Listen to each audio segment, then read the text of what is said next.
Good morning, everybody. Welcome to another edition of Jake and Justin in the morning. Hope we're all doing well. We got no guests today, so it's just us. Justin, how's it going? Oh God, it's going. It's going. I'm tired. And I am just a lot's been going on in the sports world this past 2 weeks specifically. And of course we need to cover it. So, you know, I'm not looking forward to it. Uh you know what? I might as well just start off right now and just rip the band-aid off.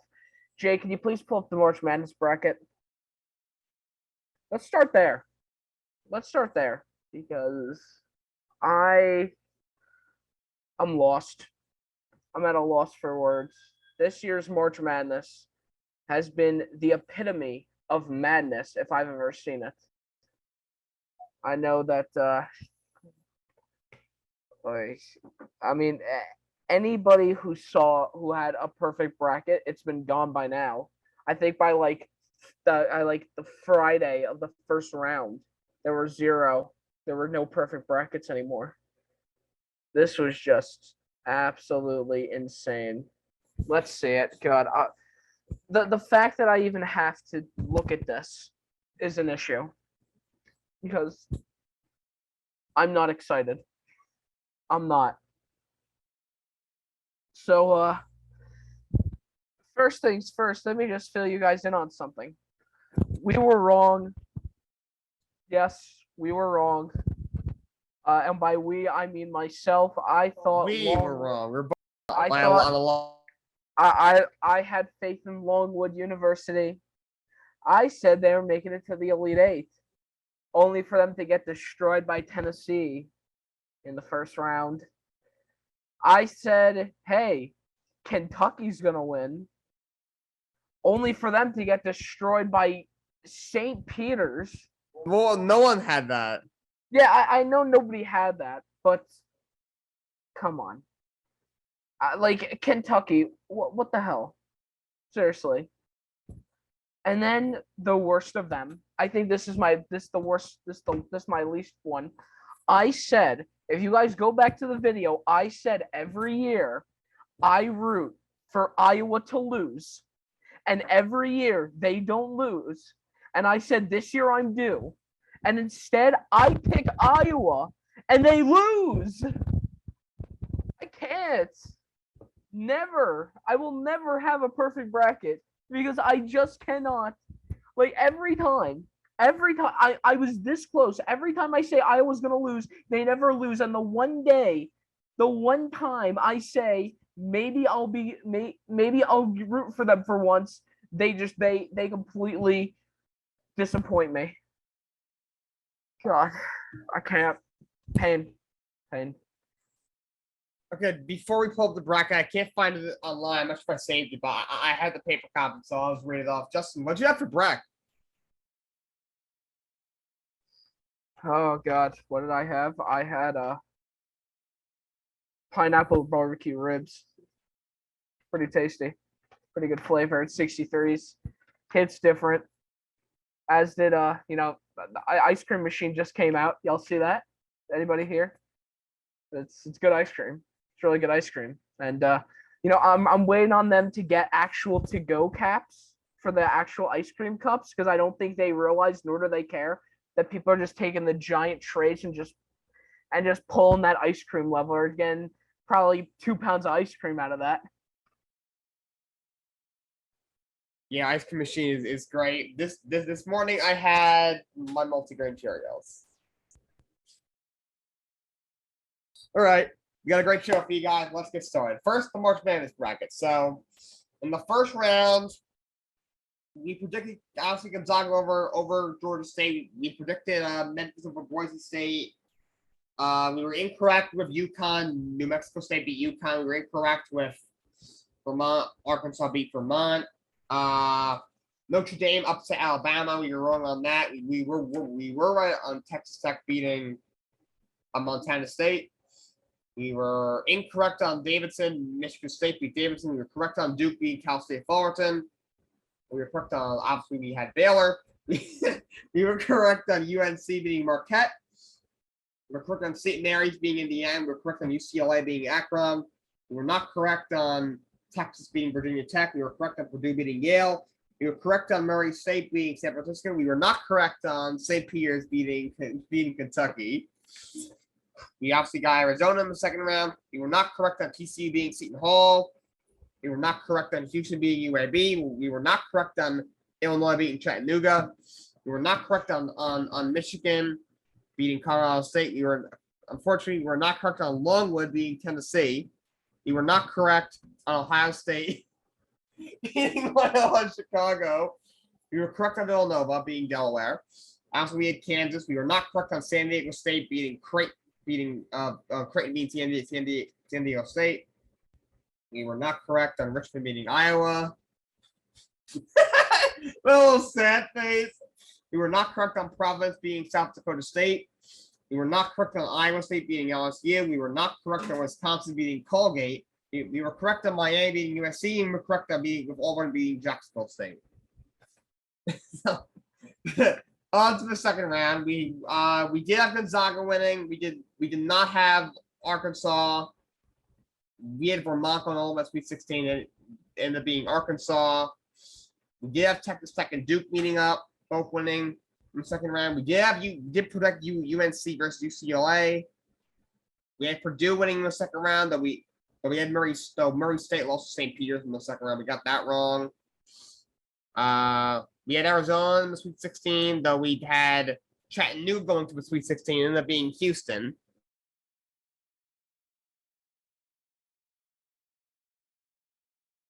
Dude, you're muted. You're muted. Shoot, but we had Michigan. Michigan ended up winning in the second round. We thought it was gonna be long. We did get Villanova correct. Pain. It is painful. Our bracket didn't come out too good. We had Kansas winning, and we got South Dakota State would go to the Sweet 16. Ended up being Providence, and we thought it would be Auburn against Colgate. It ended up being Iowa State against Miami. To the Sweet 16. We had Gonzaga winning. They lost to Arkansas. We got Duke correct. We thought it would be UNC. We thought it would be UCLA versus Murray State, and that being UNC versus St. Peter's. Good God. We thought it would be Arizona versus Longwood, and ended up being Houston versus Villanova. We did get Kansas correctly. We thought they'd face Auburn, and ended up being Miami. To the Elite Eight, we had Duke. We had Duke winning, we had Duke in the Elite Eight, but we did not. We thought they'd lose, and they won. We thought UCLA would go all the way to the Elite Eight and get to the Final Four. They didn't get there. Ended up being UNC.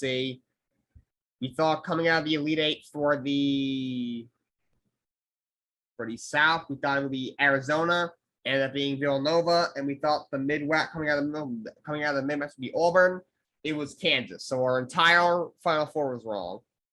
And of course, as we stand, the Final Four we thought would be Gonzaga, UCLA, Arizona, Auburn, with Gonzaga being Arizona in the championship.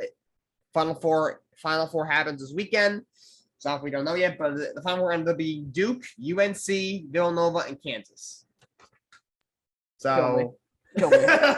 I hope y'all's brackets did well. Ours did not. No, they did not. I don't believe a single person thought that St. Peter's was gonna make it all the way to like the Sweet 16. That's ridiculous. It was Cinderella team. But did they make it to the Sweet 16 or the Elite Eight? I think it was the Elite Eight. The Elite Eight. Yeah, that's a Cinderella team right there. Good job to Doug Ebert, Dougie, everybody's favorite on St. Peter's. No, I'm so upset. I can't. I smelt the upsets, and I was wrong. But I swear, next time Iowa's in March Madness, I am rooting against them. I am. I'm picking them next time. Iowa will be the death of me. They know that for a fact. They are my sworn enemy. They always screw me over on the bracket first.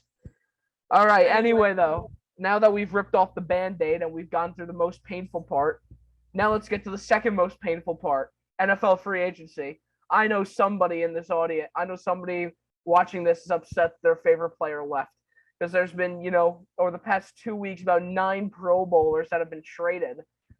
I don't even know which one to start with or which one to end with, considering all of them are so good. But let's start off with this one. Davante Adams has went to the Las Vegas Raiders. God help me. Yeah, that one was crazy. I did not expect that. Davante Adams, the top 3 receiver in the game. I didn't think Aaron Rodgers would go back to Green Bay if he was not sure that Davante Adams wouldn't be there with him. And supposedly Rodgers knew Davante wasn't coming back. So I guess the Packers really only tagged him to trade him. They figured you can't lose him for nothing. So I guess they tagged him. All right, we'll see what we can get for him. And so I was very surprised. Big move for the Raiders. Remember, Derek Carr and Davante Adams played together in college at Fresno State, and they were dangerous. Obviously, at Fresno State, they're playing against probably like some horrendous defenses. Now they're in the NFL. So obviously, it's a lot different. And Derek Carr, and obviously in college, he's the top guy. Now in the NFL, he's more towards the middle of the pack. But still, they have the chemistry. That's a big move. Raiders get a number 1 wideout. You got a top guy on the outside, Davante Adams, top guy in the slot, and Hunter Renfrow went over 100 catches last year. And that's a big move for the Raiders, who, trying to keep up in that loaded AFC West. And he got a big extension too, 5 years, $141 million. So good for Davante, but that's a big hole left for the Packers. Yeah, I could agree more. I do have a few theories about why they picked up Davante Adams. I mean, firstly, of course, he played with Derek Carr. But the other thing is that we need to remember is that Henry Ruggs is no longer on that team anymore, and they need a reliable wide receiver, especially a wide receiver that can catch it deep, like Davante Adams can. They needed an outside threat. Hunter Renfrow is a great slot receiver. He's probably one of the top guys in the league. But they really didn't have another outside receiver. I mean, Zay Jones was okay, but he's not even on the team anymore. So getting Adams, was probably the best outside receiver they can get. Yeah, exactly. And then my other thought was that I just don't think they had enough money. I don't think the Packers had enough money to pay Davante Adams because Aaron Rodgers took this $200 million contract. It's going to be like 41 by the time this thing ends. He's reaching Brady age here, not even close to winning a Super Bowl, and it's just gotten much worse now. I do kind of think it was Aaron Rodgers' fault as to why Davante Adams isn't even on that team anymore.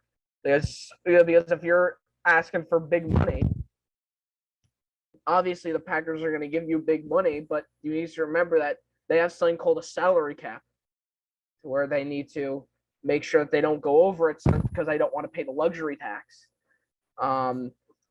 But one thing that's interesting is Davante Adams trade is that, I know he has some chemistry with Derek Carr, but if I'm Davante Adams, and this is the theme with a lot of the big name wide receivers, during this free agency, during this offseason, I would say, it's a downgrade of a quarterback.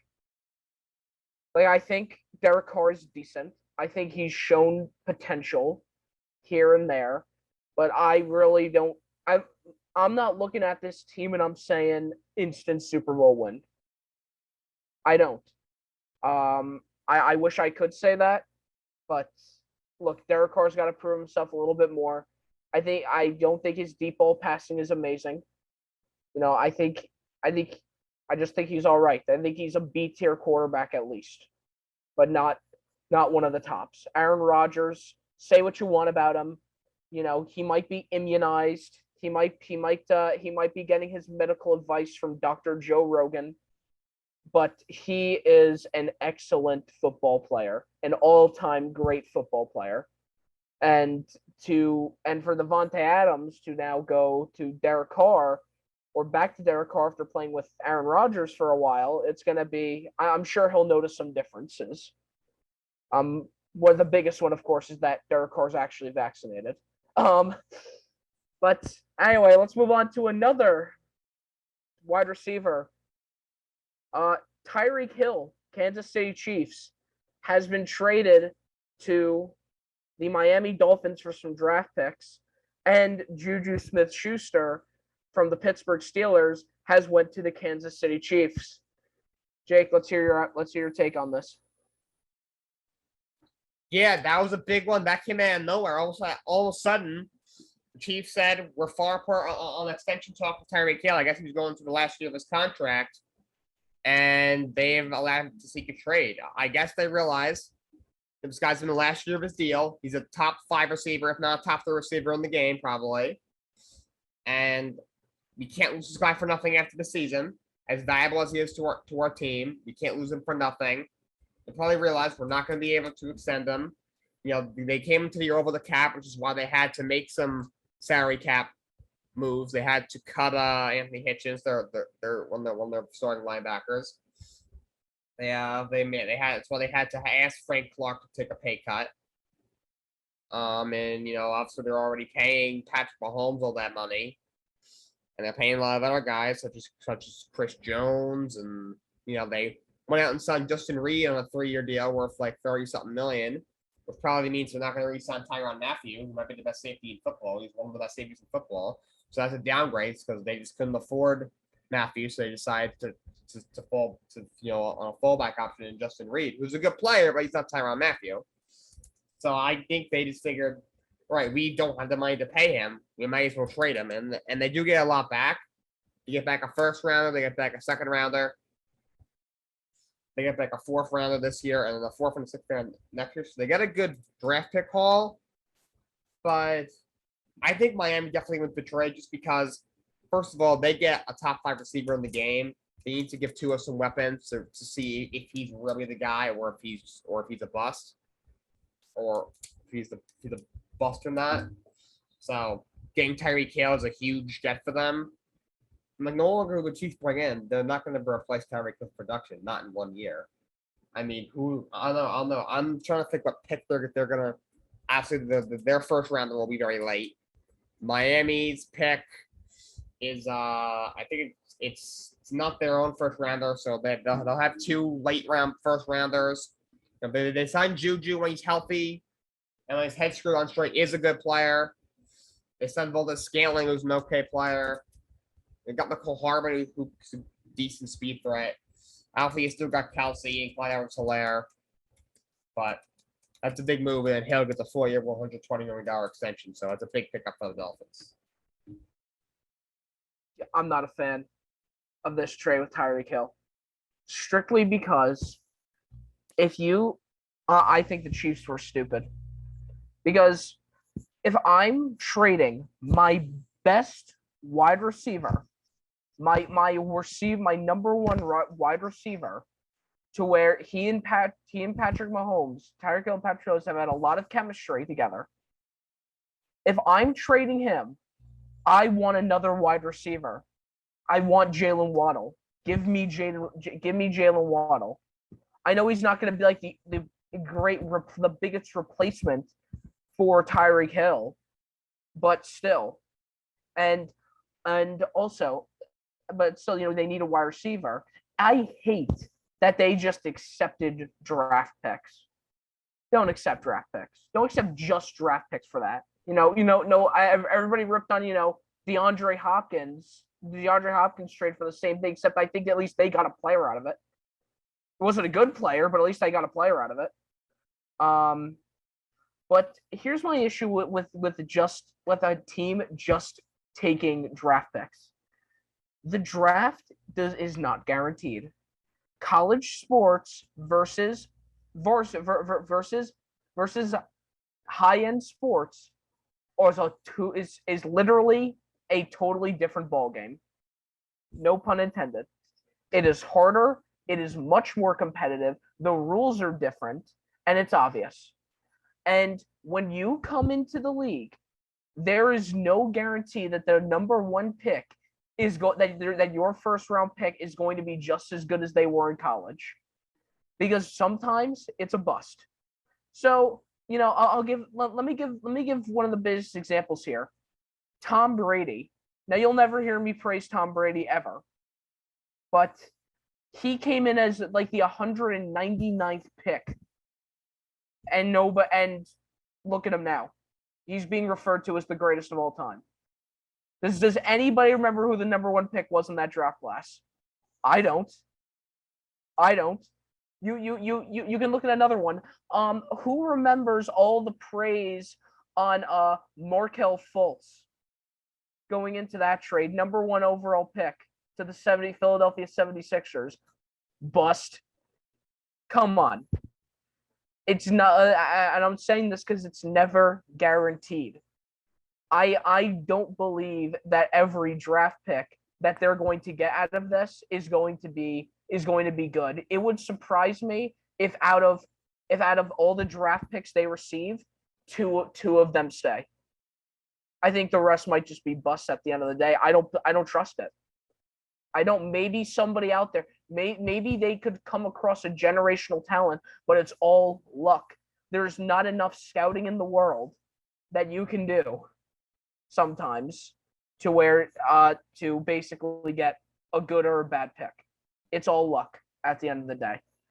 Now as for Juju going to the Steelers, going to the Chiefs, excuse me, from the Steelers. Yeah, you're right. If he's not tick-tocking on the logo, he's quite a good wide receiver, and I think he could work very well with Mahomes. I'm sure it'll still work out very nicely for them, and hopefully Mahomes can really adapt. But now let's look at the quarterback situation here. Tyreek Hill's now going from Patrick Mahomes to the guy who can barely play a football game in Tua on the Dolphins. And you're right. You now have a decent looking O-line here. It looks like they're gonna get a decent O-line. You now have Mike Gesicki, Jalen Waddle, Tyreek Hill, Tua. If you don't at least go 2 games above 500 with this team, it's your fault. It's you. I said it. I'm not sure. Yes, Dolphins fans will come at me, guns blazing, telling me it's never Tua. It's always Tua. I don't think he's good. I think he's the exact definition of a bust. If they had Justin Herbert, they probably would have been in the playoffs by now, especially with a coach like Brian Flores. Oh yeah, all the Dolphin fans are upset about Brian Flores losing his job. Obviously, there's more to that. We won't talk about that. But if they had Herbert, Flores would still have a job, and this is what could have all been avoided. 100%. I wasn't sold on Tua. I'm actually not sold on any of the University of Alabama teams. By the way, I think I mentioned I want to talk about this real quick. I saw an ad on Instagram for sports trading cards, and somebody was going nuts over getting a Mac Jones trading card. Never in my life have I seen anybody go crazy over getting a Mac Jones trading card. If you said like Jamar Chase, probably. Devonta Smith, even if we're talking about Alabama, yeah, I'd take that, but not Mac Jones. I'm good, thanks. And then, like I said, we have the Chiefs, who picked up Juju, to where Juju's getting a major upgrade in a quarterback in Patrick Mahomes, because this leads to our next section. Mitch Trubisky has just signed with the Pittsburgh Steelers. Jake, let's get it started. I don't really know what to think about this move. I think the guy's terrible. I think he has worse eyesight than Stevie Wonder. If you ask me, Stevie Wonder can't even see. So that's my thoughts on it. He's terrible. I think he's one of the worst starting quarterbacks in the NFL. Their quarterback room is one of the worst things I've ever seen. They got Mitch Trubisky, who has no vision whatsoever. He's absolutely terrible. You have Mason Rudolph, who's awful. Dwayne Haskins is just straight garbage. The guy has no athletic ability. He has no athletic ability whatsoever. He's lazy. He's careless. He's absolutely terrible. There is not a single NFL starting caliber quarterback on the Pittsburgh Steelers. I'm hearing they might in the draft still pick up somebody else. I don't know what to think about that. One, I really don't like the quarterbacks in this draft. I mean, you got this kid Kenny Pickett out of Pitt. I mean, he went to college in Pittsburgh. So, he can see, that. So he's got the connection there. If anybody can turn one of these projects around, it's Mike Tomlin. They're off the corner, Matt Canada. He came from the college ranks, so I think he'll help as well. I do like Pickett. I think he's got some potential. He can make a lot of plays with his legs. His undersized hands were a big tipping point at the combine. I really don't like these comparisons with his hands are too small. Like Joe Burrow's, they were nitpicking Joe Burrow's hands for being too small, and look what happened. I mean, that's two different players. Joe Burrow was a blockbuster #1 pick, while Kenny Pickett's more of a maybe. That being said, Kenny Pickett's hands were really, really small. Like Joe Burrow's a little bit small. Every once in a while, there's a guy who's they're just a tiny bit below the average hand size for NFL quarterback. Kenny Pickett's was gigantic. It was a gigantic difference. It was substantial. By the way, that, and then a day later, his hand somehow grew an eighth of an inch. I would like to know what his doctor prescribed him that got his hands to grow an eighth of an inch overnight. I would love to know what that is, how he managed to do that. That was pretty bizarre. But I do think it is a little bit of a concern just because although, like I said, I'm not a fan of them when they do the hand size, but his were so substantially smaller than the average that I think could be a concern. But I don't think they'll be ready to start week 1. Maybe week 1 of 2023, but not of 2022. I just don't see it. This kid Willis out of Liberty, he's got a really good arm, but there's a lot of guys who have really good arms. Is he just does he just have a flashy arm? Does he have other things? Can he run? Is he accurate? Is he a good leader? Can he win you football games? I don't know.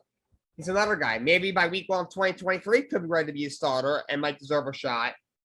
But I don't see him being ready week 1. And he's a guy who might just have a pretty arm, and he does have a really good arm. He's got incredible arm strength, probably the strongest arm in his class. But does he have anything else? And he's coming out of Liberty. I mean, their small school quarterbacks have succeeded. Look at Josh Allen coming out of University of Wyoming, but they've also not succeeded, and Liberty is a whole other level of small school. That's a really small school. So I didn't like the move. I mean, if they could get a big name like Aaron Rodgers or Russell Wilson, I understand you going after a stopgap, especially since you don't have to wait till next year to draft a quarterback, maybe. But you gotta do better than Mr. Trubisky. I would even look at Jameis Winston over Mr. Trubisky. And you know me, I know I don't think he's very good either, but he could have at least made been somewhat serviceable. Trubisky's terrible. I didn't like the move, but maybe since he's got some really good weapons, he'll play a little better and he'll be serviceable for a year. We'll see. I hate this Steelers lineup. I do. I know hate's a strong word, but exactly what you said, Jake. Mitch Trubisky, the guy that was picked over Patrick Mahomes in the draft. Literally there's always that classic video of him he's at the red zone and he throws an incomplete when his tight end was wide open in the end zone. He just couldn't get it. He just never he never got it. And then Mason Rudolph and Dwayne Haskins is not a good combo. We talk about Kenny Pickett, and one thing is this. I think it is a little shitty that they talk about his hand size. I really do. I think it doesn't matter. I think if you can throw a football, you should be able hand size does not matter, and it shouldn't. I mean, if we're talking about size, look at Kyler Murray. He's 5'11". I'm just as tall as him. And he's an incredibly talented player. So I really don't think size matters. look, I'm not sold on any of the quarterbacks though this draft class. However, as are none of these, none is like any of these people that scout these players are like, oh, I don't think any of these QBs would make a QB1, and they might be right. But obviously Kenny Pickett would be the most fitting choice because he went to Pittsburgh. But still, that QB lineup is nothing to be saved. It cannot be saved at all. It's like, oh, Mitch Trubisky goes down, in comes Dwayne Haskins, gonna throw bombs to the other team. Chase Claypool and Najee Harris are gonna have the time of their lives now. It's gonna be a great day for Steelers fans, waving those terrible towels in the air, watching the big three of their QBs try to throw a complete pass. We're talking about scary hours. We're not looking at the Pittsburgh Steelers. Speaking of scary hours, let's talk about the Seahawks. The Seattle Seahawks. For those who don't know, or those who've been living under a rock, Russell Wilson has been traded to the Denver Broncos for Drew Lock and draft picks. Jake, please explain to me how the Seahawks benefit from this one. Okay. So Russell Wilson, obviously, he's in Denver now. Big trade. They got a couple players back. They get back Shelby Harris, who's a good defensive lineman, to play off the edge or inside. They get back Noah Fant, who's a good young tight end. He didn't have a great year last year. He also did have Teddy Bridgewater and Drew Lock throwing him the football, so it's kind of hard to catch a lot of footballs when the quarterback is not very good. And now he's still with Drew Lock, so the poor guy is still with Drew Lock. But I do think he's a more first round pick. I do like him. He's been decent through his first couple years. I do think he's a pretty good player. There may have been somebody else in that deal, but when it comes to players, it was Shelby Harris. It was Noah Fant. And then they give up. I think they gave up a couple first rounders and then some other picks. I guess there's a rumor that came out. He did ask for a trade, Russell Wilson. He did not want to be there anymore. I kind of don't blame him. I don't think him and Pete Carroll just worked anymore. I don't think they hated each other. I just think that relationship just kind of ran its course. That happens sometimes. Look at Brady and Belichick. Do they hate each other? I really don't think they hate each other. Like now. Obviously, when they were together, obviously they liked each other, enough. Obviously, they're two pretty, straight guy and professional guy. Their relationship was always strictly professional in my opinion. Never really great friends. But I don't think now, maybe when they first broke up because of how abrupt it was, but I think now they're just kind of if they see each other, they might at least be able to shake hands. I mean, they did shake hands after their game this year. The relationship just ran its course. I think it's what happened with Russ and Pete Carroll. They did a lot of good things together. Russell Wilson, he had the most wins of any quarterback in his first 9 seasons in NFL history. He's like an 8 or 9-time Pro Bowler, Super Bowl champion. Guy's got one of the prettiest deep ball I've ever seen. Great deep ball arm. Obviously, should have had a second ring because of the terrible play call in the Super Bowl. I think it was 2014 and also New England. But yeah, Russ is in Denver.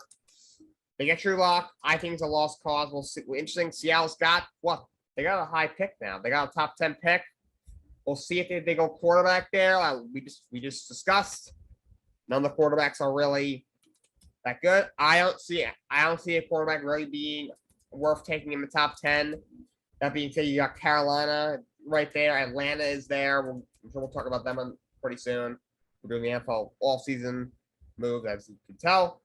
Seattle's there, so if one of these teams, can't pick up anybody, they might just pounce and take a shot.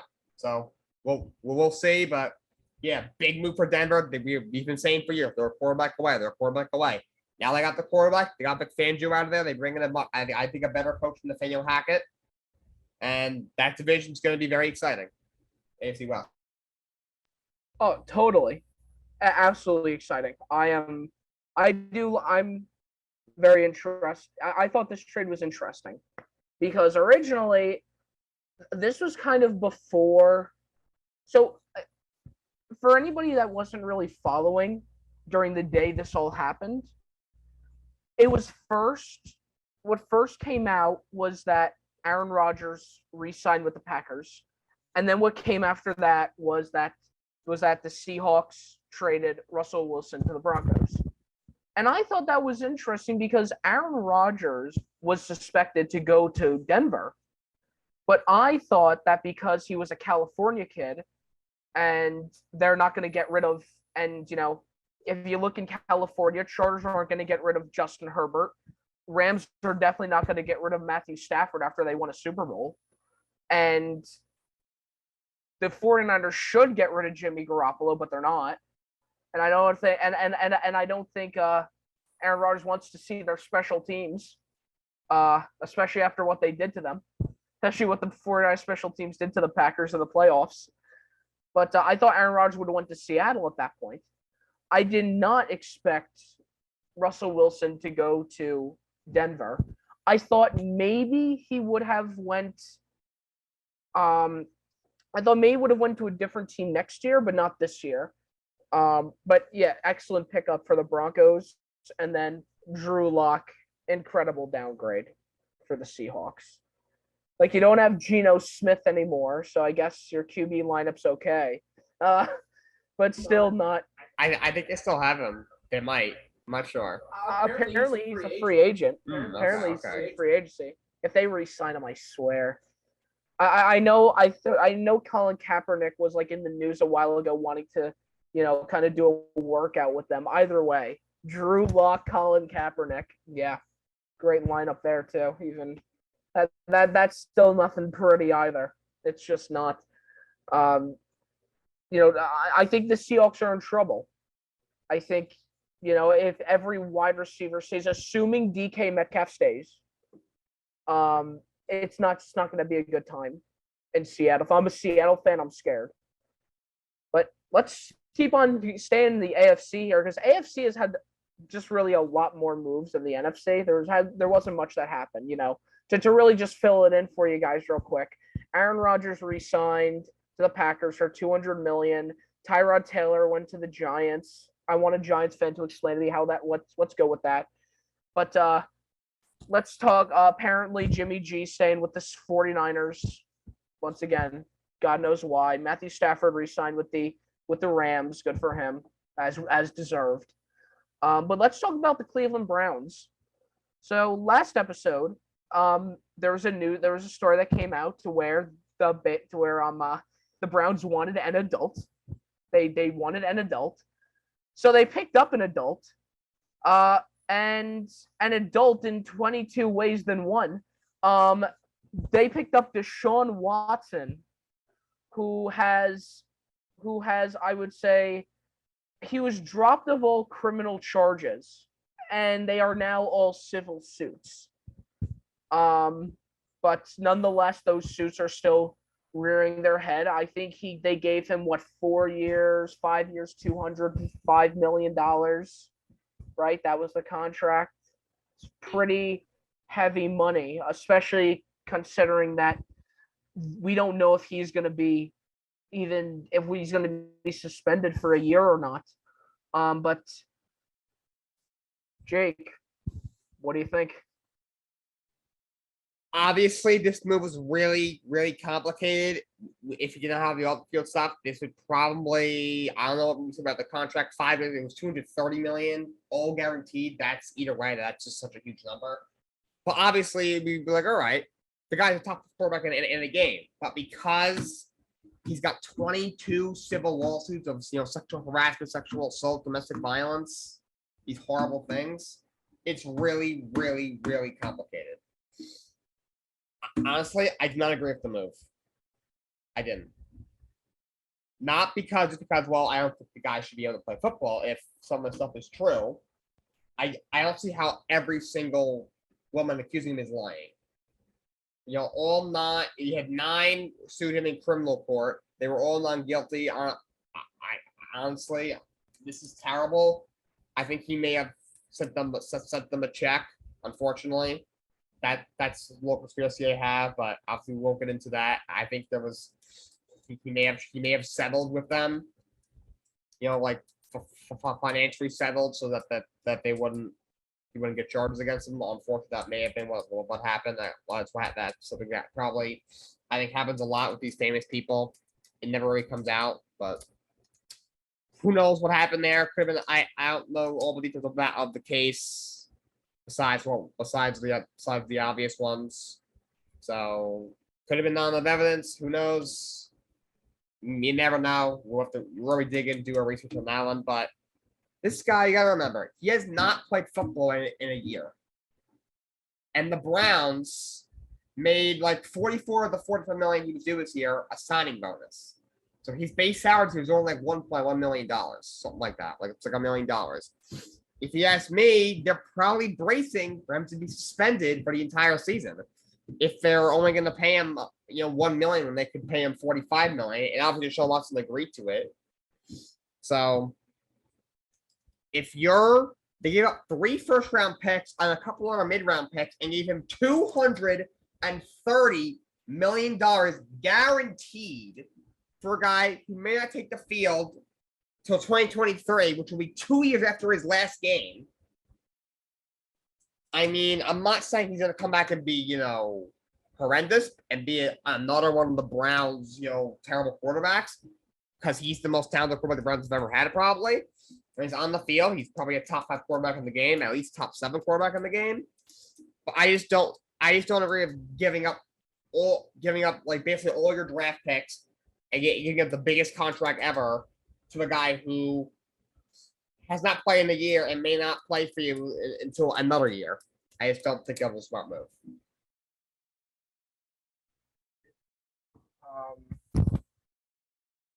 I thought it was an interesting move. I do. Because, once again, let me tell the story here for people that weren't following it that day. Or during that week, I'd say. The day before Deshaun Watson went to the Browns, he said he did not want to go to the Browns. And it was very strange at that point because there were now only kind of 3 teams that were available at that point that he wanted to go to: the Falcons, the Panthers, and the Saints. And now the Saints, the Saints are just staying with, Jameis Winston, Trevor Siemian, and Taysom Hill, God knows why. And, Panthers, I guess, want to stay with Cam Newton. But I do find it very interesting, though. I wonder what changed in the span of 24 hours to where Deshaun Watson says, hey, remember I said that I didn't want to go to Cleveland? I want to go to Cleveland. Okay, cool. And, he's a great quarterback aside from that. But I think the Browns, in general, the Cleveland Browns, love shitty PR. They are addicted to it. I feel it. Let's go down the line here. You got Kareem Hunt, domestic violence. Myles Garrett, who had that issue to where he, seeing the Steelers assaulted Mason Rudolph with his own helmet. He basically, Will Smith, Mason Rudolph with a helmet. You have Baker Mayfield, who in February, this is from Bleacher Report, in February of 2017, he was arrested in Arkansas for public intoxication, disorderly conduct, and resisting arrest and fleeing. So that's another one. And then you have Deshaun Watson here, who's dealing with recently dropped criminal cases that are now civil suits. And it's not one of these things to where, when the criminal charges were dropped, everybody just forgets that there were criminal charges. No, everybody remembers that. And it wouldn't surprise me if people remember that for years to come. Nobody forgot about Kobe's issue. Nobody forgot about Ben Roethlisberger's issue. These are all things that people remember. So it wouldn't surprise you if during that press conference, the PR was getting their ass handed to them. and they probably enjoyed it because this is what the Browns do. It just seems that they live and die off of shitty PR. Sorry, Browns fans, but it's true. Look at your players, look at the crappy PR that they bring along with them, and you tell me that you have the best PR in the NFL. Because they don't. I knew it. I said that anybody who picks up Deshaun Watson is going to have a nightmare is going to be a PR nightmare. That's why nobody's going to pick him up, because it's PR nightmare. But then there's the Browns who come in and say, "Oh, that's just an average Tuesday for me." I've already dealt with with some garbage PR already. That's why I think it's interesting, but it doesn't surprise me. You get the freaking meme machine from the longest yard, and the Browns will probably take them. It wouldn't surprise me if if in 30+ years Henry Ruggs walks out of the jail cell and gets a job with the Browns because they do not care. They must not. They surely do not care about their PR at this point. Well, that's enough. That's enough of me. What, Jake? What do you have to say? Just that I just wanted to quickly before we move on to the next thing. Why Deshaun Watson was like, "I'm not going to the Browns." Those are the fact with the Saints. He's like, he ruled out Carolina, and he said he ruled the Browns due to the fact with the Saints. And it was like he said 24 hours later, like, "I want to go to Cleveland." I think he looked at his options. He probably thought Cleveland. They're always here. I want to go there. He looked at Carolina. It's like, the coach there, Matt Rule, I don't trust. I don't blame him. He's terrible. The O-line there is terrible. They got some good weapons, but the best weapon they got is Christian McCaffrey, and he's had injury issues. Defense is a work in progress. It's like, that may not be the great spot for me. You look at the Saints, like, outside of Michael Thomas, there really isn't that many weapons, and Michael Thomas can't stay healthy. Kamara's probably going to get suspended. And, you have a great O-line, but they just lost Terron Armstead. They're all pro left tackle. Is Dennis Allen the right coach? Can he be a good head coach? So, it's like, maybe it was in Atlanta. He was like, oh, Atlanta. Oh, yeah, they got no weapons, really. With Calvin Ridley suspended for a year, may not ever come back. He wants to be traded anyway. After Kyle Pitts, the young tight end, he's a great player. They don't have anything besides that. The O-line's not very good. The defense is awful. Got a young head coach there, still trying to prove himself. It's like, I don't really think that's a great spot. They looked at Cleveland. He's like, wait a minute. They got a coach who was coach of the year in his first year 2 years ago, Kevin Stefanski. They got a great offensive line, a great run game with Nick Chubb and Kareem Hunt. They got a pretty good defense. They were 10-6 in the second round. Almost beat the Chiefs in that game 2 years ago.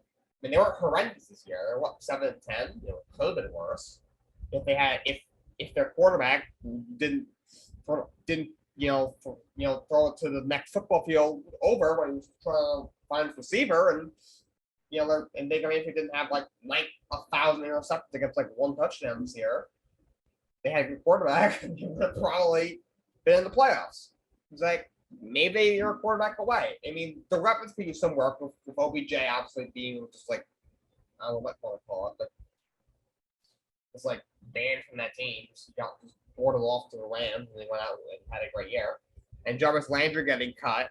The weapons aren't very good right now, but Deshaun Watson could probably elevate that team more than Baker Mayfield could. It's not saying much, but obviously he's a lot better. Sorry, all right, the weapons aren't that great, but it's better than going to New Orleans or Atlanta or Carolina. Probably my best option. I just think he's the best option. Couldn't agree with you more. But let's move on to some lighter news now. I had to save the best one for last, in my opinion. The New York Jets have signed Cincinnati Bengals tight end CJ Uzomah. I'm not sure if I pronounced that correctly, but I think I did good enough. Jake, Jet fan and Jet fan here. Let's start with you. By the way, I believe it is Uzuma. I believe you're correct. Almost are both wrong, but I think you're correct. I thought it was a good signing. He's a good player. Uzuma. He had a very good year this year. He's like a very good security blanket for Joe Burrow. The time they had a good tight end in ages, and then they also brought in Tyler Conklin, so they obviously Robert Saleh knows the head coach knows the value of a great tight end. Working with being in with the Niners and having George Kittle there. Their offensive coordinator Mike LaFleur was with Saleh at staff as well, so they both know what it's like to have a great tight end. I'm not saying Uzman is George Kittle. He is not. Pretty much outside Kelsey and Mark Andrews, no one is George Kittle. But that's a good sign. It gets Zach Wilson a much needed weapon. I thought it was a good sign. Okay. First of all, if anybody's seen his video, CJ Uzuma's video from the Jets Instagram of him signing like the contract, I've never seen a man so happy to sign with the Jets. And that's what I like to see. Good. At least he's happy to play. At least somebody's happy to play for our team. Some people act like it's a punishment. Like, fuck, I gotta play for the Jets. I'm gonna get sacked every 4 seconds. But like on paper, this is an excellent pickup. You're talking about a Super Bowl tight end, not a Super Bowl winning tight end, but I know he was in the Super Bowl. He played well. He played well his whole 6 years in Cincinnati. Started in 2015. And, I do think it's a good pickup. Yes, another weapon for Zach Wilson to have. However, I think this is once again another example of the New York Jets signing players they need, but not players they need. And I'll try to, and I know I sound stupid when I say that, but I'll try to kind of explain. So they do need receivers. And of course, and I think they have some decent wide receivers, but I think they definitely need a tight end. And CJ Uzuma definitely fills that role. But when I think of the Jets, I think O-line. I think that's what they needed first and foremost. If I am the Jets, that would be my number one pursuit. That number one thing I try to pursue. And the Bengals did prove that an O-line doesn't really matter because Joe Burrow basically didn't have a single O-line to protect him, and he still put up a fight in the Super Bowl. But we're talking about Joe Burrow, one of the most as we've mentioned, a blockbuster quarterback, and then Zach Wilson, who's he was pretty high, but we need to remember how Zach Wilson played in BYU. Joe Burrow played for LSU. Competition is it's obvious. The differences are major. And it's not that I'm saying Zach Wilson's a bad quarterback. I think he has potential. But I think that, if you think about that, the fact that Joe Burrow could work around the lack of an O-line is an anomaly. For Zach Wilson, I think it might be much harder. So that's why I think it's still a good pickup for CJ Uzuma to get CJ Uzuma, but I just think O-line should have been their number one choice. Yeah, in the beginning they made a lot of moves I like, bringing in a really good guard, Laken Tomlinson, who reunites with Saleh and Mike LaFleur, 3-year deal. That was a really good move for them to make. Signing DJ Reed, the corner from Seattle, is a really good move. Get some a little bit of experience in that secondary. Like I said, I like them getting Uzman. They also brought in Tyler Conklin, who's okay in Minnesota. So then they got 2 tight ends who can catch the ball. So they brought in Greg Zuerlein, who's an upgraded kicker, which they need. So they've done I like them bringing back Braxton Berrios. I think he's got some potential. Obviously, great keep returner. I think in the receiving game he can help them. But I think they still need to do more. They should not be done on the offensive line. They need an edge rusher, maybe another linebacker, and probably maybe even another receiver. Although I think Elijah Moore could be a number one wideout. Denzel Mims has been a bust to this point, and we don't know if Braxton Berrios is just a returner if he's also a receiver. We'll see what happens. But They do have 2 picks in the top 10, number 4 and number 10.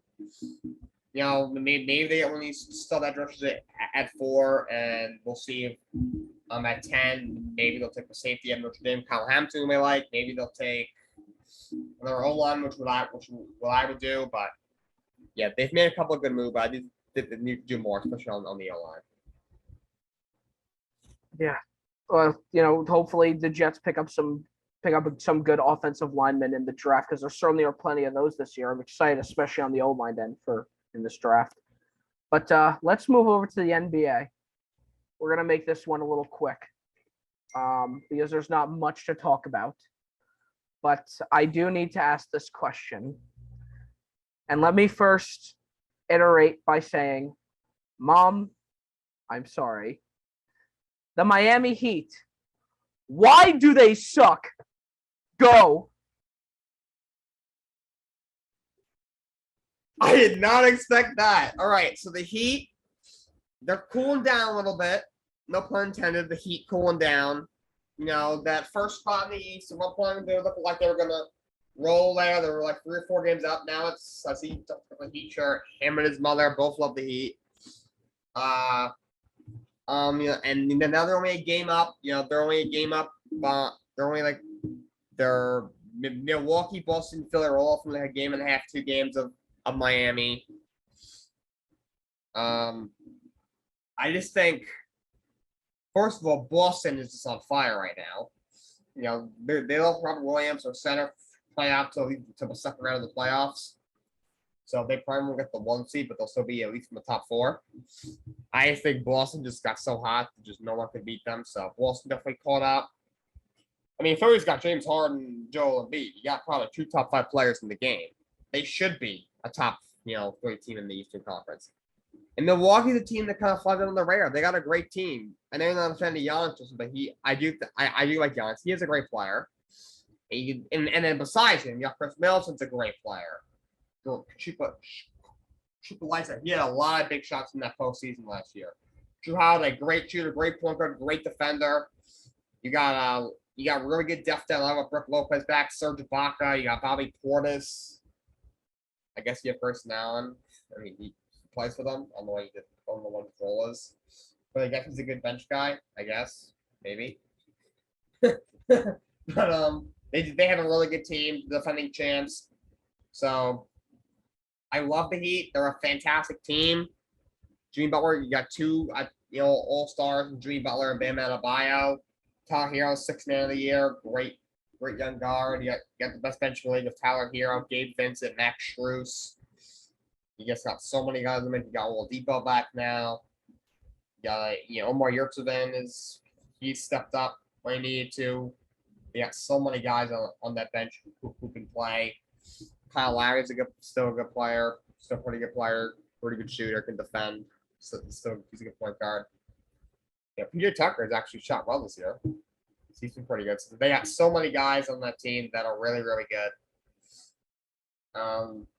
They've been my pick to come out of the East, not since the beginning of the year, but for a while now. I am sticking with that, but I'm a little less confident just because the top of the Eastern Conference has gotten really, really tight. You guys are probably wondering, whoever's watching this, you're probably wondering, Justin, the Heat are number 1 in the East. Why are you asking why they suck?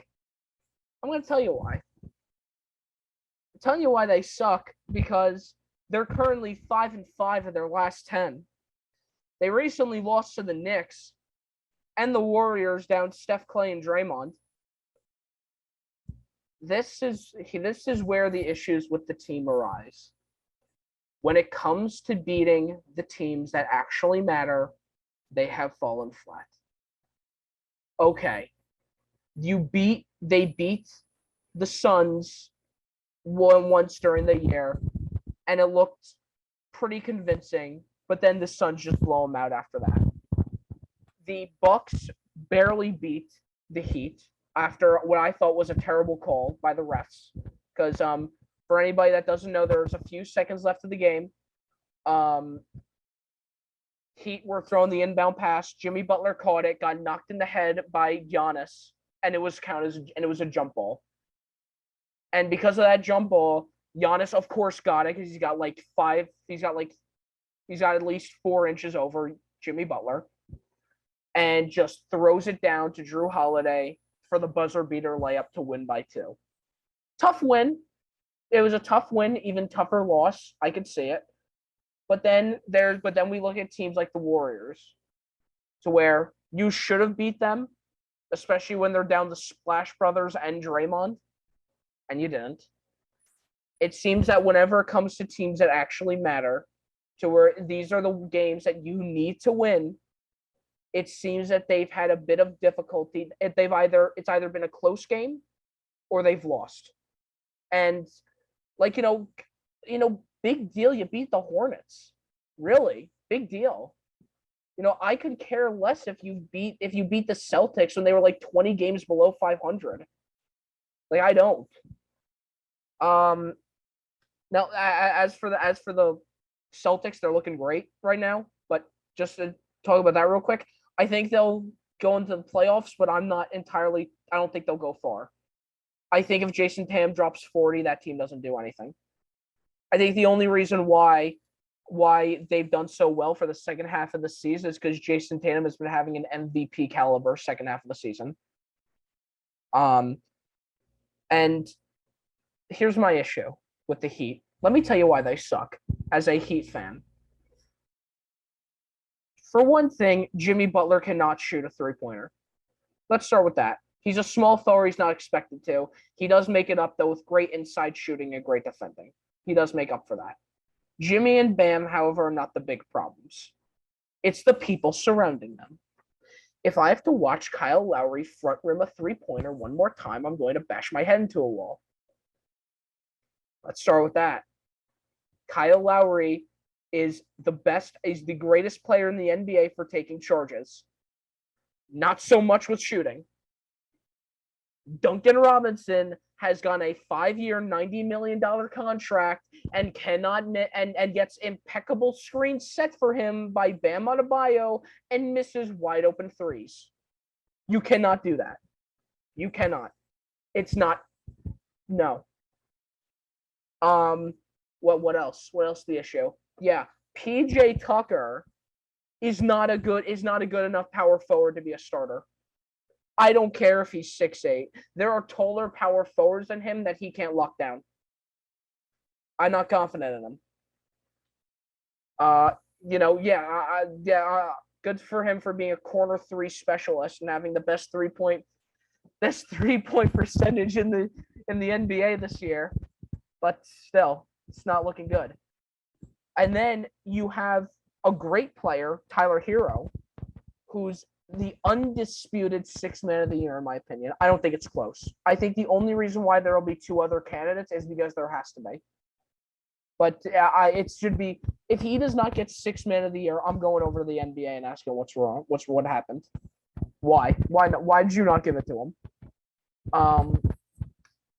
But the issue is he's a bench guy. You need to make him a starter. Victor Oladipo is a waste of space. Hate to say it, but it's true. He just came off the injury. He's working on limited minutes, but he's not bringing value to the team. Their backup has been decided to be Dwayne Dedman. God knows why. I have seen him multiple times before where he's gone like 3 fouls in 2 minutes. It's ridiculous. You, as a center especially, you cannot be a fouling liability. You just can't. And Dedman is. Yurtseven is an upgrade on him. I don't know why they don't see that.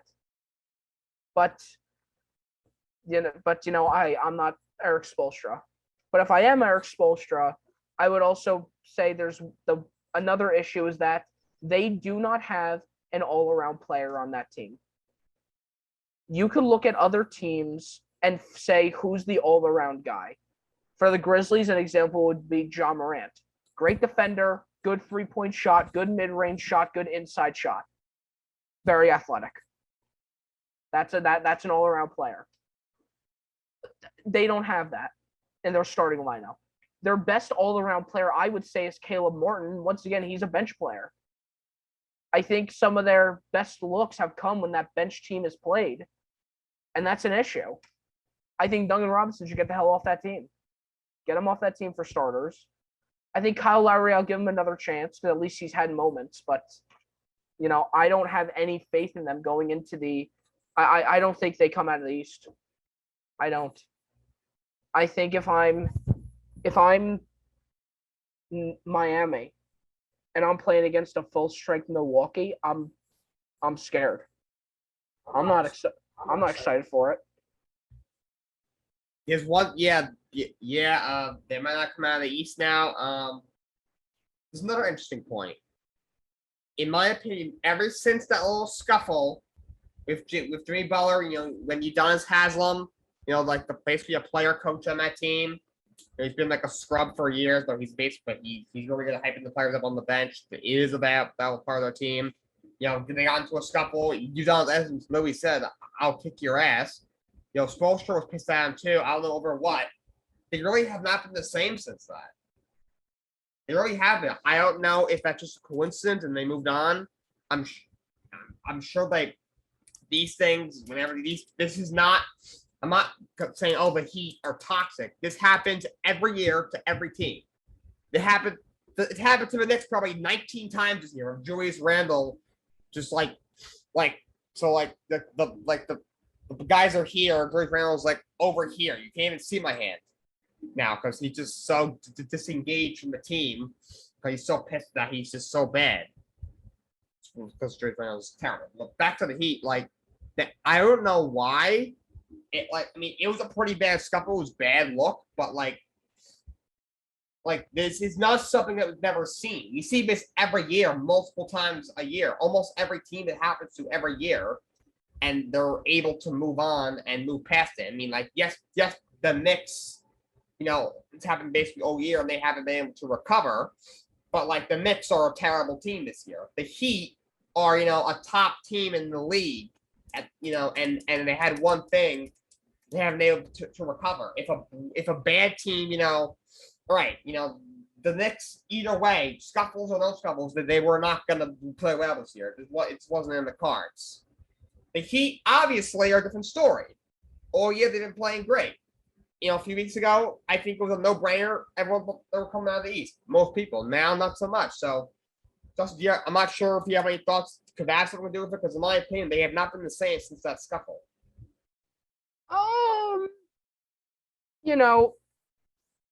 I think it's definitely was off-putting to see, but I'm gonna take what was told the press conference to where Erik Spoelstra said afterwards, they were having dinner plans. They were probably just frustrated that they lost, that they were losing, and yeah, you're right, that happens. And the fact that it's only happened once is, right? If the fact that only a big moment of that has only happened once it's all right. I don't think it happens often. I don't think, this is how it's going to be from now on. Maybe some insults were said here and there that weren't called for, and then it just kind of blew out a little bit out of proportion. But I don't think it's going to fall apart. You could always make the argument that, the Lakers had that scuffle at the beginning of the year with Dwight Howard and Anthony Davis, and they were never the same. But the difference is Anthony Davis, I think, got injured 2 games afterwards, so it doesn't really matter. I think anything can happen. Obviously, infighting is never good. But I think if Spoelstra can get it under control, if he can diffuse it, because at the end they look to the coach. You got to look to the coach. And I think if Spoelstra diffused the situation and he is telling the truth, if he's not pulling a Lindor and saying it was a rat or a raccoon and is saying it was giving the legitimate thing of what happened afterwards, I don't think that could be the issue. Personally, I have used the term around, I've said to a lot of people, the term sandbagging. And, to sandbag, the definition of that in sports is to deliberately underperform in a race or competition to gain an unfair advantage. Now, that doesn't sound very pretty, but what I'm trying to, but now that's the actual definition of it. Obviously, you could usually the term would also be known as tanking. If you'd say if you were a lower seeded team, it would be considered tanking. Just like the Pistons have done, the Magic and the Rockets. Those are teams that tank. But sandbagging, it could also be defined as a team who deliberately plays not as well to avoid injury to get them ready for the playoffs. That's my one little thing. But the counter to that is that because the East is so tight, you shouldn't be doing that. If that's what they're going for, they should not be doing that. Or they could just be sandbagging in the general sense to where they're just trying to get a lower seed so then they could potentially not play as strong of a team that comes out of the play-ins. That could be true. I think. Like here's the thing: if we're looking at the play-in picture, right now in the play-ins in the East specifically, the play-ins are 7 through 10. It would be Cavaliers, Nets, Hornets, and Hawks, which means for the 7th seed, the Cavaliers and the Nets would play for it. And if I'm any of the top teams, I would not be wanting to play the Nets with Kyrie playing full time. With Kyrie being healthy and playing full time, and KD being healthy, I would not want to play that team. I think there's obviously I don't think they're going to make it far this year, the Nets, but that's going to be a scary team. Also, if you're like another thing, if you're Chicago, I wouldn't want to be playing the Celtics right now. I don't think anybody wants to be playing the Celtics right now. I'd be terrified. I'd be like, oh shit, Jason Tatum's about to drop 50 on my head today. There we go. I'm about to get my entire career is about to be ruined. So that's what I think the Heat are doing, in a way. I think it could be. I think they're either A, not playing to full potential to avoid injury, or they're playing for the lower seed. But at the end of the day, it's all speculation. Yeah, that could be. I mean, you look at the top 2 playing team. I mean, Cleveland at one point was like was third in the West. I mean, third in the East rather. So, that's a team. That they're a good team. Do I think Miami beats them? Yes. In 7 games here, I think Miami wins in 5 or 6 games. But still, that's a little bit of a tough matchup. Brooklyn, with Kyrie playing full time, there's no mandate in Miami. So unless Kyrie gets hurt or KD gets hurt, I mean that's happened before. But assuming they stay healthy, I mean Durant already. I mean we're assuming Durant is healthy because he's past the injury this year. I mean Kyrie's has had a lesser workload this year, so because he wasn't playing at all at first, and then ever since he came back, he's been limited because he couldn't play at home or in some other places. I would not honestly. I wouldn't want to play the Nets in the first round. I mean, like, eventually, if you run into them, fine. All right. If you have to go through them, you have to go through them. To be the best, you have to beat the best. And that's when they're healthy. Should be one of the best. Obviously, they've had so many injuries and issues this year, so it's the Harden trade and Kyrie situation, Durant getting hurt, Joe Harris getting hurt. So that's why they've dropped into the play-ins. But yeah, I could see him saying, you know what, if we drop to the 3 seed, they might be like, I would rather play the Toronto Raptors or the Chicago Bulls. Bulls can't be a playoff team if their life depended on it. And Toronto's good, but they're not. I don't think they scare anybody. I would probably rather play Chicago or Toronto than Cleveland or Brooklyn in the first round. Personally, definitely not Brooklyn. So that could be it, but you never know. That being said, they are still first in the East. NBA playoff is going to be very exciting. It's almost here. East is going to be a wild. Definitely. But playoffs are coming soon. And because playoffs are coming soon, there is also one thing we need to do. Because before the Sports Media Club meeting we had, Jake, on Tuesday, our homie Kenley, he went up to me and he said, what are the Raptors looking like on your power rankings? So Jake, we gotta update this. We gotta update these power rankings. let's get this started here because Raptors are looking good. I don't think they make it far in the playoffs, but they are definitely looking good. I'm happy with the way they're playing. I see you've bookmarked the Wardell, the baseball player Wordle. Oh my god. You got signed to Crecky's website. God, got to sign to the CM102 website. You gotta get your website posted. Okay. Oh no, did not save? Ah, shoot. All right. Let's don't worry about let's speed run this. We know. I'm confident. Bottom teams. No, let's just put it in tiers, okay? F tier. Pistons, Magic, Knicks, Rockets. I don't know. I think you know. You know the Knicks got to go there. You know the Knicks got to go there. Oh god, Cade Cunningham, right? Supposed to be the hero for that team. Good one. Thunder. No. D tier at least. I would put them in the same subject as the Knicks. We can put the Trailblazers at F. We can put the Trailblazers at F tier. I think they deserve F tier.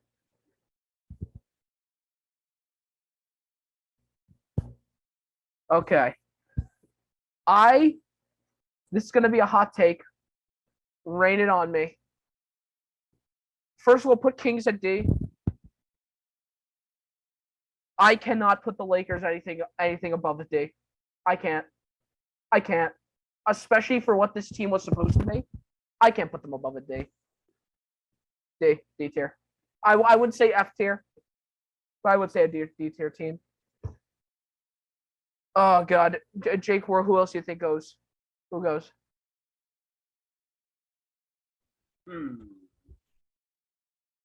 I'm gonna put Indiana in the D. Also, I'm also gonna put Washington there. Remember Washington was like the best team in the East? Oh my god! They're on like their 6-game win streak. It was crazy. Everyone's like, "Oh my god, Bradley Beal won't leave." Nope, straight down.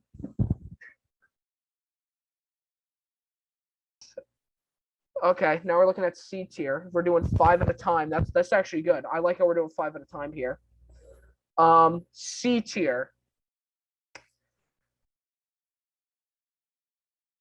I think I'd advocate to put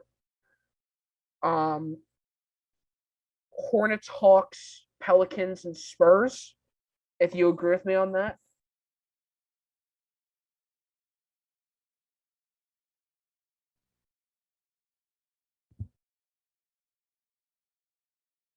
Who else would go there though? Who else would go to C? Did you put the Clippers in that category? Oh yeah, definitely. Except Luke Kennard. Luke Kennard stays in my S tier. Greatest 3-point shooter of all time. The secret 100 overall in 2K. B tier. All right, then now we're getting a little difficult now. Jake, help me out here. I'm gonna say Toronto. I'll say Cleveland. I'll say Denver. I'll say Utah. I'll put Brooklyn there. You can even argue C tier for Brooklyn. What's up? For Brooklyn, you could argue C or B. B. I would say B. I wouldn't put them with the Hawks. Definitely not. I wouldn't put them there. Oh crap! Minnesota. Would you put them in a C? No. Okay, personally, I would put the Nuggets at A and the Timberwolves at B. I surely think that the Nuggets are better than these 20 teams here. Okay. Now we're at A tier. So obviously A tier is in, the best of the best, but it's up there certainly. You know what? This is punishment for sandbagging. Miami, go to A. You don't deserve to be the S tier right now. That's what you get. Punishment for sandbagging. I even put the Warriors and the Bulls, who are on a slump. I know Steph Curry's out, but still, like, you should be winning with Clay. And then who else would you put in A tier? Out of the 5 there, Phoenix has got to go in the S. I'm between 2. I'm going to put Dallas. I was going to say Dallas as well. I don't think Dallas should be in S tier. No shot.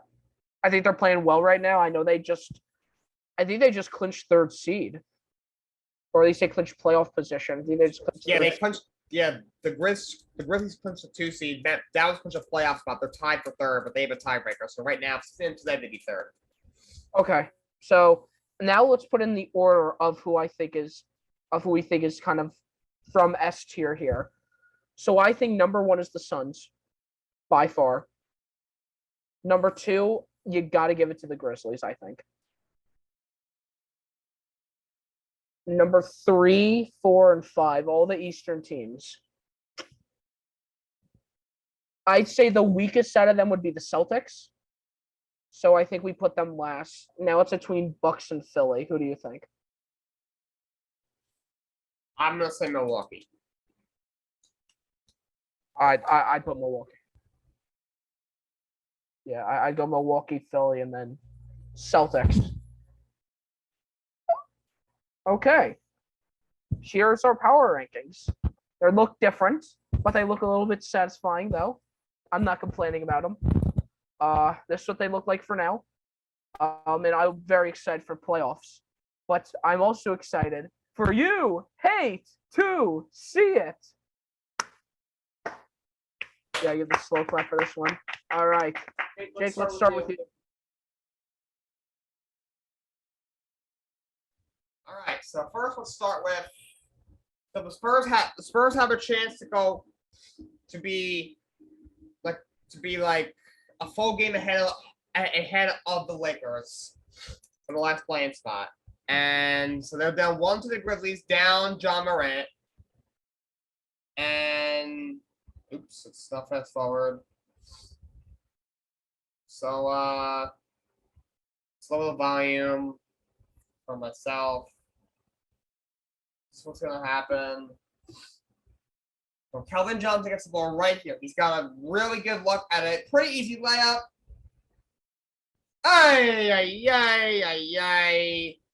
And now they drop down to the 11th seed again. I think they'll still get the 10 seed. I hope they do, but right now they made it just a little bit harder. Let's watch that again. Let's put this in the 2.5. Roll it back. It's got what? Oh. Justin, how much hate to see that? 114 out of 10. 123 out of 10. Hate to see that. Here, there's a few things with this. Number 1, obviously, it was a great pass, and it was a great look. Here's the thing: you had 4 seconds left. You needed to take your time there. It wouldn't surprise you if you lost sleep about that. Like, that was a bad miss. Like, you could have had that. You could have won the game. 123 out of 10. Hate to see that. 10 out of 10 for me. I want the Lakers to miss the playoffs so bad. I want LeBron Lakers to miss the playoffs so bad. If they miss the plans, that would be hilarious. 10 out of 10, hate to see it. Come on, Calvin Johnson. Make that shot, dude. Come on, dude. All right, so my next clip, the MLB spring training is underway. The St. Louis Cardinals and Washington Nationals yesterday played a spring training game, and the Cardinals won by a score of 29-8. I know they just brought back Albert Pujols for his last year. Everything came full circle there. Him, Adam Wainwright, Yadi Molina, 3 lifelong Cardinals can retire together. But 29-8 15 runs in the eighth alone? Justin, how many did you wait to see that? Pujols diff 10 out of 10. That's all I have to say. It's a 5 out of 10 for me. I don't like the Nationals at all, so it's kind of fun. And it was just funny to see a team give up 29 runs in a game. That was absolutely bizarre. I knew Nationals were going to be bad this year, but this bad, they're in trouble. But 5 out of 10 because screw the Nationals, and that was hilarious. Okay, my last hate to see it clip is actually not really related to sports. So, I think it happened. Was it over the weekend? Last weekend when this happened? I don't know what it is. If it's about Chris Rock and Will Smith, it's with Sunday. All right, so Sunday, was the Oscars. That is the award show for the movies. That like no one if you didn't know it was on, don't worry. If this didn't happen, I wouldn't have known it was on either. It's for like 3 people that watched the Oscars. So Chris Rock was hosting it, obviously. Very, very famous comedian, actor. And then he made this joke. So Chris Rock makes this joke. He said to Jada Pinkett Smith, which is the wife of very famous actor Will Smith. Jada Smith, G.I. Jane 2, can't wait to see it. Jada Pinkett Smith is bald. And she not only her bald head, but just her features in general makes her look like G.I. Jane from the G.I. Joe movies. And so he made a joke, G.I. Jane 2, can't wait to see it because he looks just like her. He looks just like her. But that being said, she's only bald because she has alopecia, which is a disorder which makes you lose your hair. Okay. So Will Smith, we all know what happened. He got up on stage and classlessly smacked, like bitch slapped Chris Rock in the face, and then told him, "Keep my wife's name out of your effing mouth." He said it twice. This is a reaction prior to, in between the joke and him getting up and smacking Chris Rock. Oh, he's smiling. He's laughing at it. How much did he was getting up and smacking the guy over a joke after he was literally laughing at it? That's a 1.5 trillion out of 10. You know what? Here's probably what happened. He laughs at it. Jada's like, bruh. Jada's like, roll my eyes like, Will, do something about this.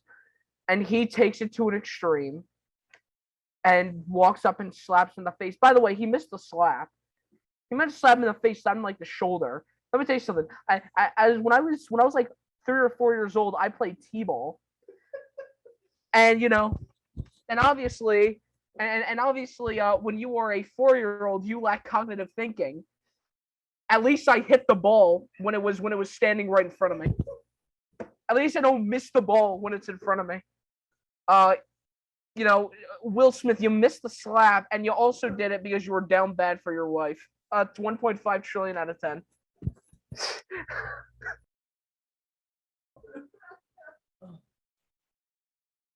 That's a 20 out of 10 for me. I can't do a 1.5 trillion. That's probably the highest he's ever had on this. Like, dude, what is wrong with you, Will Smith?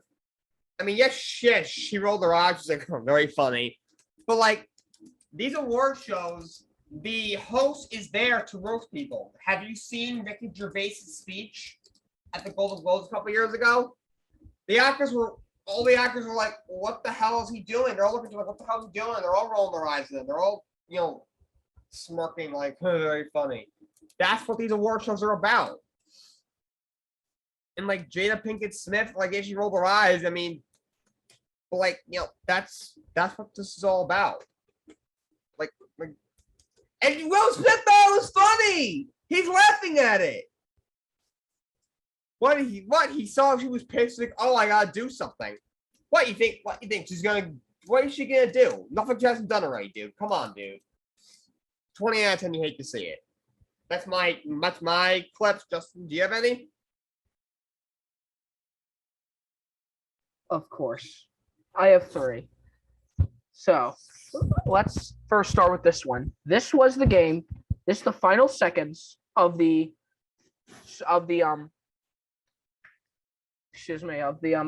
Golden State Warriors versus Phoenix Suns game. Obviously the Phoenix Suns came out on top, but not a lot of people who didn't see the game didn't know why. Well, here's why. Draymond Green does the impasse to Jordan Poole, and Jordan Poole with 4 seconds left, he's a half-court shot to double coverage for the turnover. He had 4 seconds left. He could have brought it up the floor, passed it over to Clay or something. Jake, how much do you hate to see it? That's a 10 out of 10. Even Steve Curry, his face at first was like, what the heck did this guy just do? Jordan Poole, you had a career now. You had a great game, having 38 points. You had a phenomenal game. Kudos to you for stepping up. He's had a really good year. If it wasn't for Tyler Hero, he may have been 6th man of the year. But you got 4 seconds. You got one of the greatest 3-point shooters of all time in Klay Thompson on your team. You got to try to facilitate. After the half-court shot was missed, you had the wild rebound, and the Suns grabbed. There was still a second and a half left on the clock. That's how much time he had. Oh, God. That's just a terrible play. 10 out of 10, hate to see it. What are you doing, my man?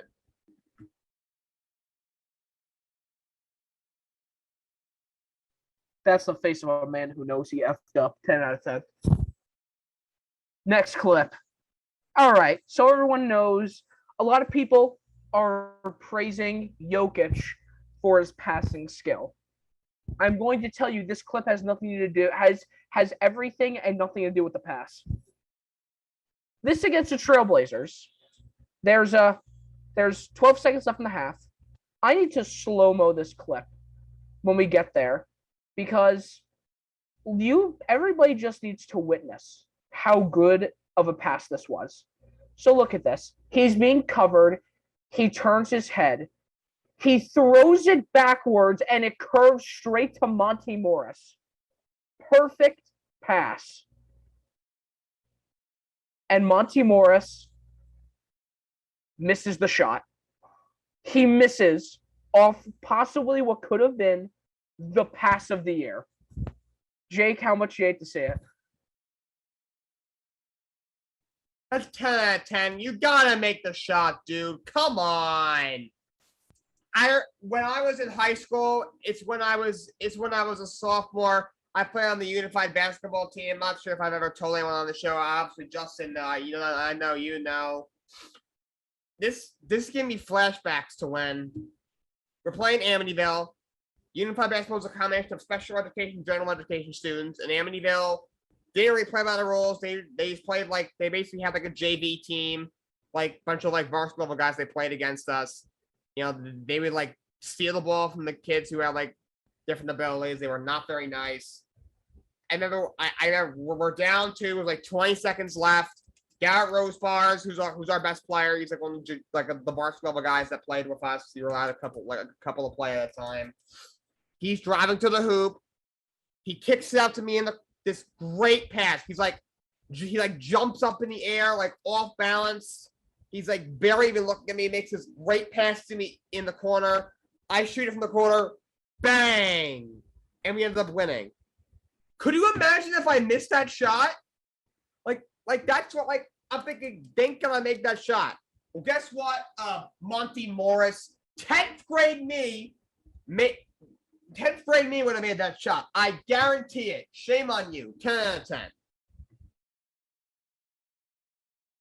I did see that video. That was sick. But also 10 out of 10. Dude, Monty Morris. I would ask if I was Jokic, I'd go to Sorrell and said, let's trade this guy. Trade Monty Morris. God. I'm gonna request a trade for him, yeah. I request a trade for him. Trash. All right, next clip. This is the worst of them all. Something's worse than that? Yes. because it is Jazz versus Spurs. By the way, I love the new Spurs logo with the colors on. That's really cool. But anyway, here we go.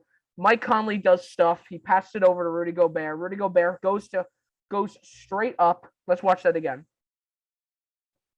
Rudy Gobert goes straight up, and Josh Richardson goes down. And he's grabbing something. You know what he's grabbing. I know what he's grabbing. The ref calls it a kick because it was a kick. And it was a kick to the no-no spot. Here we go. Boom! Right between the legs. Oh, he goes down. Jake, how much you hate to see it?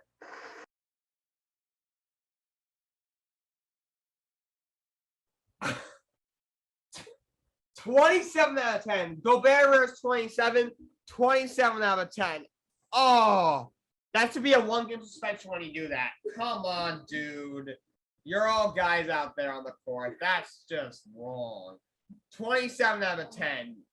1-game suspension for doing that. Come on, man. You know, we've seen a lot of people get hit in the balls on this show. But this has got to be one of the worst ones. Literally, this guy's got like a size 16 foot. And he just took that straight to Josh Richardson's nuts. Dude. Oh. Yeah, that's a 4,000 out of 10. That's the clips I have. Anyway, it's time for Athletes of the Week. Jake, who you got? My Athlete of the Week is